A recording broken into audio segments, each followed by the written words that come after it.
Yeah, man, what's good, what's good, what's good? We on episode 5. What's happening? Dude, what it do, Muggz? What's poppin'? What's good, man? Welcome to the NoShotClock podcast. I'm Muggz. And I'm KMAC, man. We here to get it started for you, man. We gonna keep them going. You know, the first topic is March Madness, and the Final Four has come. And we got Duke, we got Auburn, we got Houston, and we got Florida. And we got Duke, Houston in the first game, and then we got Auburn, Florida. Who you got, dog? Shoot, for the first one? Yeah, man, we got Duke and Houston playing, man. I want Houston to win, but I already know Duke's gonna do their thing. But I want Houston to upset them boys, man. Okay. Yeah, I got Duke all the way. So, hey, Bro, man, I got Duke all the way. At first, I had Auburn, but Duke has been. They locked down last game, man, against Bama, man. They locked them down, man. They just got length, bro. They got length. Yeah. You know, Okay, so that goes to show, because that was one of my points that I wanted to bring up. Could we talk about Maluwatch? Who's that? You said what? Maluwatch. Who is Maluwatch? Maluwatch, the big African cat. From Duke. Bro, listen. You cannot tell me. So this is what I come to conclusion. Size matters, bro. Yeah, like, look at what that boy did. If there was a game changer in that game, bro, I really feel like it was Maluwatch. So I was talking about him. I didn't know his name.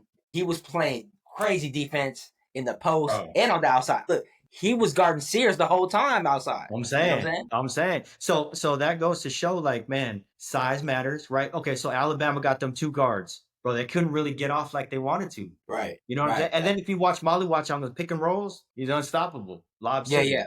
True. I don't know where he's from. He might be from Africa. He's from Sudan. Africa. Yeah. He's from South Sudan, yeah. Yeah, with him, and then you got Cooper Flagg, man, playing defense. He's like 6'9". You got the 6'5" guard who's kind of swole. Yeah, man, you got them guys playing defense, man. They some dogs. But don't count out Auburn. Like Auburn, they had a slow start at the end of the season, and then they started to pick it up in the tourney, man. They started to play good, man. They started to get there. Yeah, they were too much for Alabama, bro. That game was crazy. So let me ask you this, K-Mac. When did you become a Duke fan? What was your first? I know you said, was it Pops? Your Pops kind of introduced you to? No, not Duke. I actually hated Duke. For a long time. I was a kid because, I was on UNLV, the Fab Five, and they always had to go through Duke, right? But I like Duke now only because I loved Zion when he played, Ingram. Yeah. I mean, they started to bring in dogs. Hate them. The culture has switched at Duke, obviously. Right. You know what I mean? Paulo Banchero. Yeah. I mean, so Duke always got them guys on them teams, man. They sent them to the league. They ready.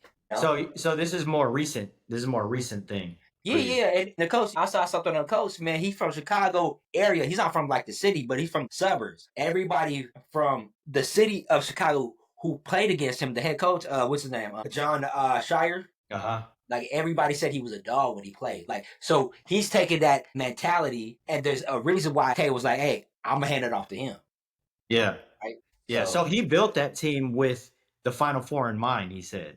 And that's pretty dope, because how he created the roster, the makeup of the roster, the size, the length. Bro, they got it. I'm going to ask you this. The run that they are having this year with Cooper Flagg, and if Cooper Flagg, if he wins the Natty, and he ends up being MVP, he's probably going to be the player of the year of college hoops. Where do you rank Cooper Flagg as the top Duke guys of all time? He definitely up there. I mean, he surpasses, let me ask you this, Grant Hill? I don't know about that, because Grant Hill. No, look at this boy. Look how young this dude is. He can technically be a senior in high school. Yeah, that's true. But when Duke, when they couldn't get past UNLV first year, I think, and then when you added Grant Hill, man, he took him over the top, and he had a great. I think it was a freshman year. Man, he was killing. I mean, he was nice, bro. But I don't know. So do you think that Flagg has more pieces than Grant Hill when Grant Hill was playing? He definitely has more moves. He's taller. He's a little bit more skilled now than he was. But he played in the system, and then you saw right when he got to the league, man, he flourished. Yeah.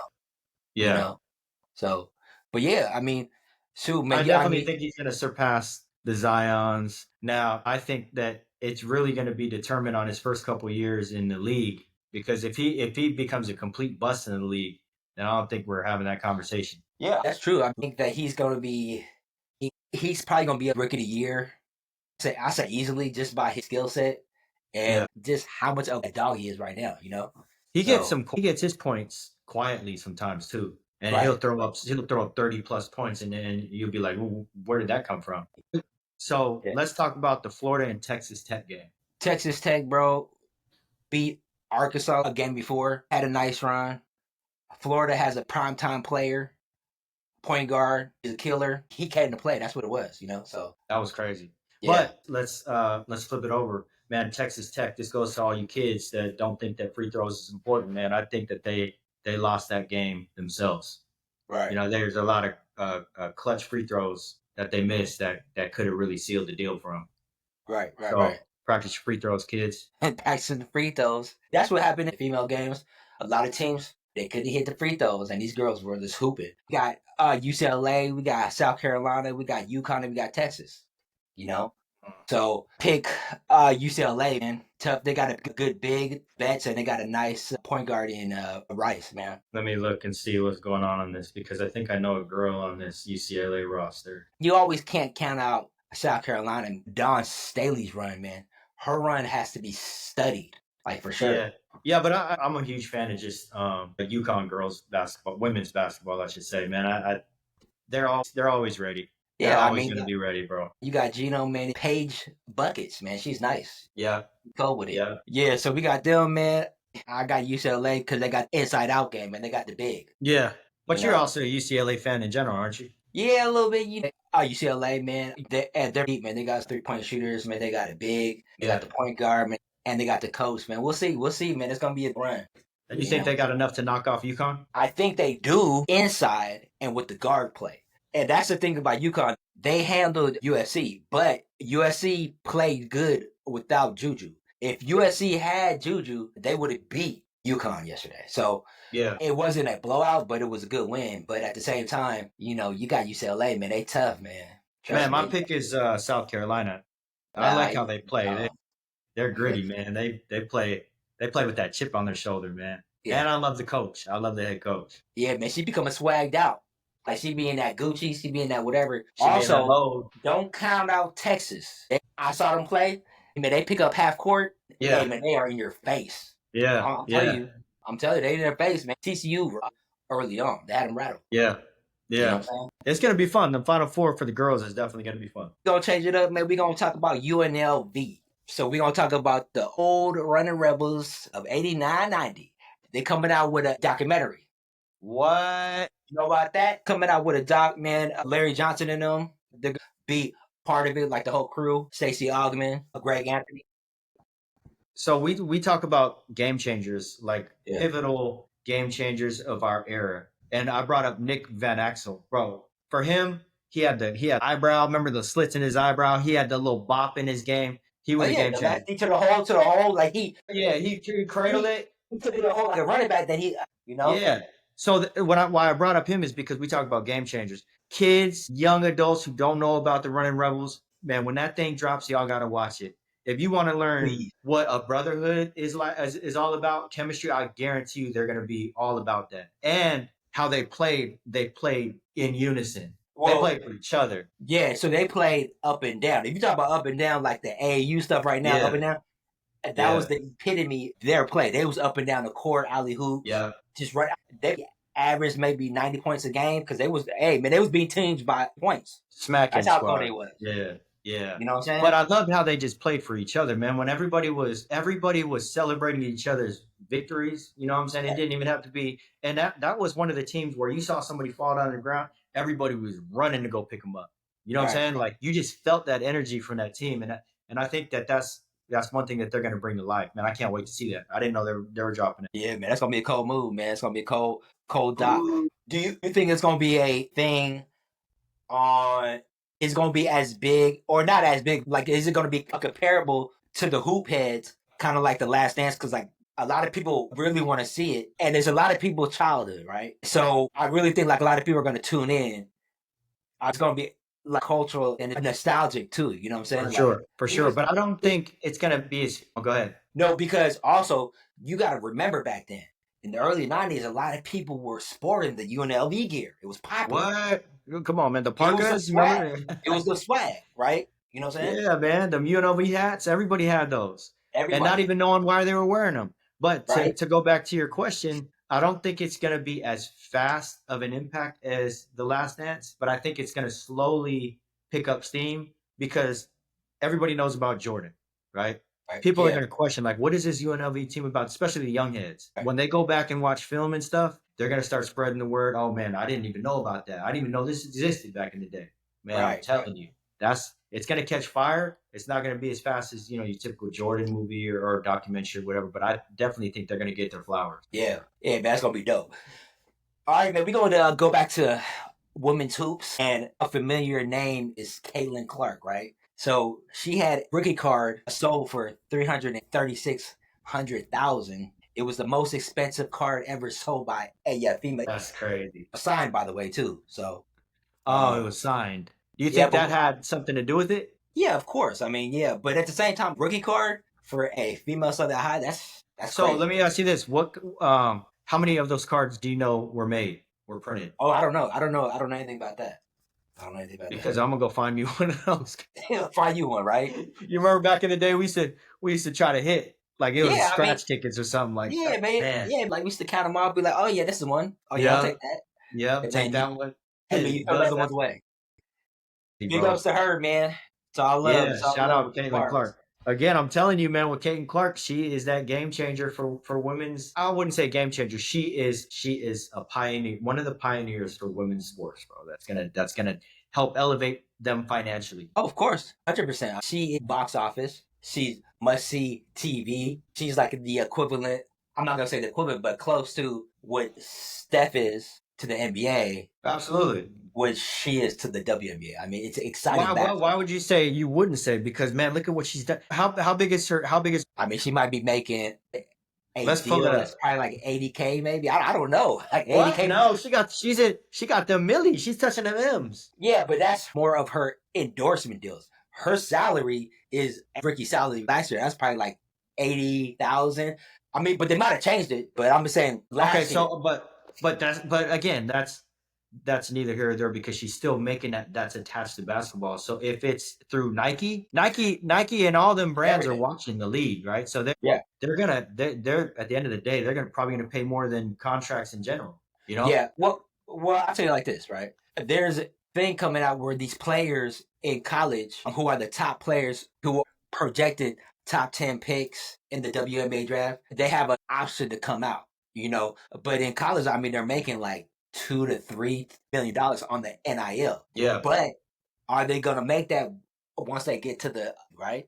Right. So there's this one girl, Flage. Flage. She raps. She has all the endorsement deals. Now she has an option to come out. And if I were her, like I would stay. For her, she has ability to make a lot of money last year in school, and she could always come out, right? Yeah. But she's killing it right now. I mean, she's probably making $250 a month. Like that's crazy.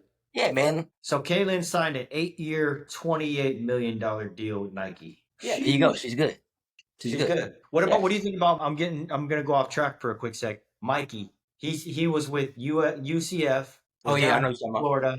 Man, he's already in the portal. I think that his game in AAU, he was definitely that guy. But he gets to college, and again, you get to college and they throw a playbook at you. They say, can you facilitate, right? Can you play college style basketball? And right. I just don't think that he's been able to adapt. Yeah, I mean, but he has time, man. He has time to get better. Obviously he was a high school phenom because I remember him. He was a freshman in high school and he was killing. He was already big. He was athletic. He made a dumb mistake. Mm-hmm. He got screwed over and it happened. But you got to move on. I mean, he has to know that he has a second chance right now. Yeah. And he has to take advantage of it. And if he wants to get better, he got to get better. But yeah, I mean, he'll be all right, man. He's athletic, man. He still has a chance to get to the league. You think so? Yeah, I mean, what? He was a freshman last year? I'm not sure. Freshman. Yeah, I mean, man, he got time, but it's all on him. Right. NC2A is now, man. You could go to school, man. You could play for like 6 years almost. That's crazy. You know what I'm saying? It don't matter. That's crazy. You know what I'm saying? All right, man, we're going to switch it up, man. We're going to switch it up to the NBA, man. We're going to talk about the Detroit, Minnesota mini brawl, the Bad Boys Part 2. You know, Detroit. What you think about that, man? Did you check it out? I saw a little bit of it, but it ain't nothing like them '90s brawls, bro. Yeah, where they was swinging and that. That is bringing out the whole thing. I mean, at the end of the day, man, I think that if it doesn't go too crazy, I think that's what we're missing in the game. You know, like Yeah, with a lot of the players, you know, being the divas that they are, it's kind of refreshing to see some of that. That there's still some edge to these players that they're playing with pride. You know, so yeah, for me, man, I like seeing that kind of stuff. It's like hockey, right? Like when we watch hockey and you see these guys knocking each other's teeth out, and they're just out there, man, just leaving it on the floor. I love to see that every now and then, bro. So I think it's healthy. yeah. Isaiah Stewart, man, the net, man, like he out there tries to fight people sometimes.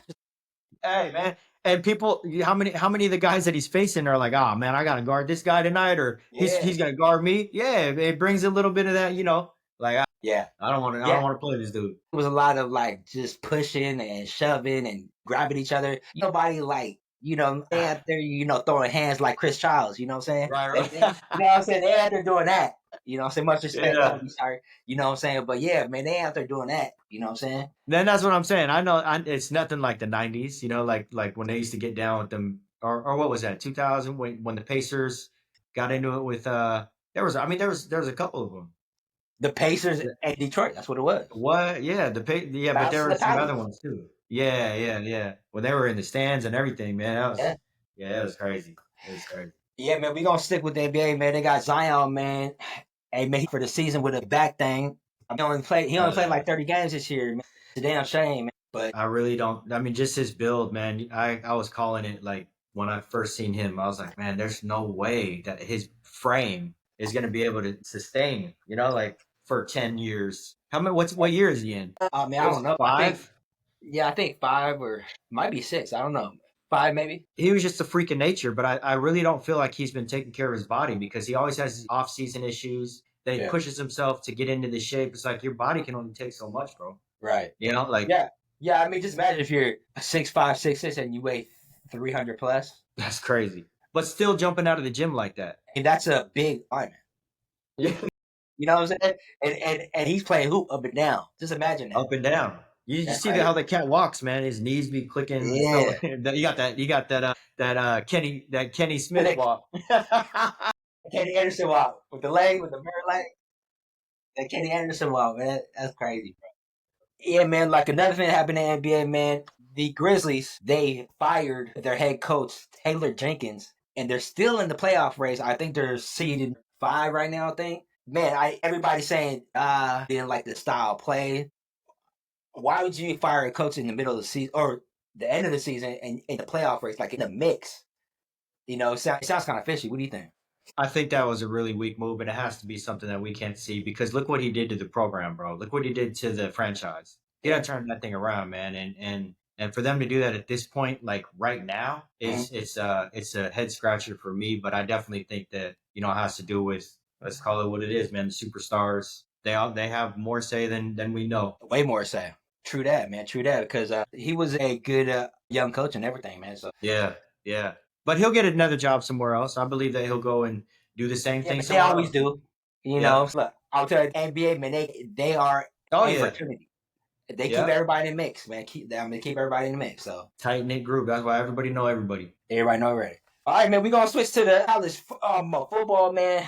Man, prime time. Deion Sanders, he got his contract. He got paid. What did he get? That mini max. He got 5 years, $54 million to stay at Colorado. Yeah, did you know that? Stay at Colorado. So 5 years, what? $54 million. He's on average 10 to 12 a year for 5 years. Hey, man, he's good. He's good. He can relax, That's prime for you, though, man. When has he not ever sold himself? Yeah. Hey, master at this social media game, right? And he brought a lot of attention to that program. I was into him. Yeah. I mean, he made me get a Colorado Prime hat. Did you get the shades? My brother-in-law, man, he got a pair, so it's clean. I seen him. They clean. Yeah. I mean, that's gonna set him good for like the long run. They are getting recruits, man. They're getting recruits. Yeah, for sure. I didn't really think that he was gonna stay with Colorado that long, to be honest. I thought he was gonna try to move into the. Yeah, I mean, well, like, look, I think money talks. If there was a chance for him to get paid and get the opportunity, maybe with the Raiders or somebody else, Cowboys. yeah, the Cowboys. I mean, he probably would have took it. But this right here, I think for Prime, he's a speaker, man, and he Yeah. loves to motivate young kids. And Yeah, if for you get sure. into the pros, man, you're gonna have to deal with a lot of personalities, a lot of people, a lot of egos. Yeah. And I think for him, this is a big deal for him. I think. Yeah. His sons are going to be gone, but at the same time, man, he's going to bring in some top tier recruits. Trust me. Yeah. Yeah, for sure. Yeah. For sure. Yeah, man, that's what's up, man. We going to get popping with the, oh, yeah, we got one more thing to talk about. Yeah, no, I'm not going to let you get off here before, hold on one sec. Before. No, hold on. No. We got baseball still coming. Come on, man. Come on, man. I see you got the Griffey in the back. For years, and I'm going to say this from the bottom of my soul. For years, man, I've been praying that we turn this thing around because I'm a baseball fan, bro, especially my M's. Man, in season, bro, I be through thick and thin. I've been riding with these jokers, but I am tired. I'm tired of losing and barely making it to the playoffs. Well, not even making it to the playoffs. Well, here we go. The MLB has a new issue. It's Batgate, but the Batgate is legal. They got torpedo bats. The Yankees have came out with the torpedo bats, and it's making it exciting. Man, everybody's scoring. They scoring, man. 15 home runs, bro, in 3 games. Yeah. They broke a record. Yeah. Well, the thing about it, I think a reason why a lot of people say in the urban community, people aren't really into baseball is because it takes to the game, right? Yeah. Like if you watch the NFL, it's quick, handoff, passes. If you watch the NBA, it's up and down. It's exciting. I think this is a way to make the game exciting and to pick up because you don't want to. I mean, look. I'm gonna disagree. Who wants to watch a 3-hour baseball game and the pitcher is coming in and out? Man, they switching pitchers. Man, they take it. I get it. I'm not a big baseball guy, but I understand baseball. We'll go to a game. Oh, what do you think? So the reason why I love baseball because my grandpa's in peace. He was a Mariner fanatic. He would sit in front of the TV and talk to it all day long when it came to Mariners. Yes, it's slow. So is fishing. But all the OGs, you see all the OGs out there fishing. I think it has to do with personality, man. It's a patient game. You know what I'm saying? If somebody, you can kind of tell the personality of the sport that somebody likes, right? It's go on the go. Maybe that's what they do. With baseball, it's a lot of patience. It's a lot of, it is what it is. But talking about this baseball bat stuff, do you know like what the torpedo bat is? They can take a piece from the handle and move it up. So there's a lump. They extend the sweet spot of the bat, right? So why is only the Yankees doing it? Well, I think they got the cheat code, right? Well, they got the cheat code, and low key they got it approved. So that's how they probably did it, right? So do you think other teams are gonna? Do you think other teams are gonna start jumping on the wagon, or do you think they're gonna be like, you know what? Nah, we're cutting this off. I think it's too late to say no. We're gonna ban that now. I think they are gonna jump on the wagon. They are seeing success. And it's just like, back in the day, right? You had in the late 90s and 90s, baseball was really, really, really big with everybody. I was watching it. You had Griffey. You had McGuire. You had all these big-time sluggers, Barry Bonds, right? It was exciting. It was home runs after home run. Everybody was chasing the home run chase or whatever, right? But the problem was there was a component involved, and it was the HGH or are they taking steroids? It was illegal stuff going on. And I think now, since this is a legal thing, I think everybody's going to start doing it. And it's going to bring excitement to the game. Like, I'm excited because I only watch baseball when the World Series. It's exciting to me, right? It's exciting, the World Series.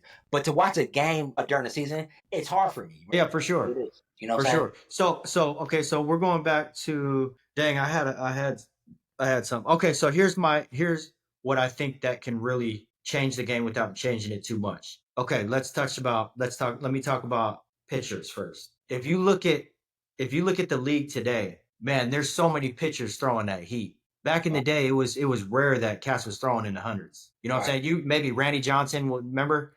Big Randy, he was throwing up there, but not a lot of guys you could say were up in the high 90s or hundreds. Bro, I think if you scoop that mound back with the athleticism of athletes across every sport, everybody's quicker, faster, stronger, right? So I think it's pretty hard to hit off of a freaking dude that's throwing 100-mile-an-hour fastballs. You know what I'm saying? Scoot the mound back. I think if they scoot the mound back a little bit, it takes a little more time for the ball to get to the plate. It'll definitely give some more time for the hitter to knock that thing, And I think that might be something that they, maybe get some more balls up in the field. Pause.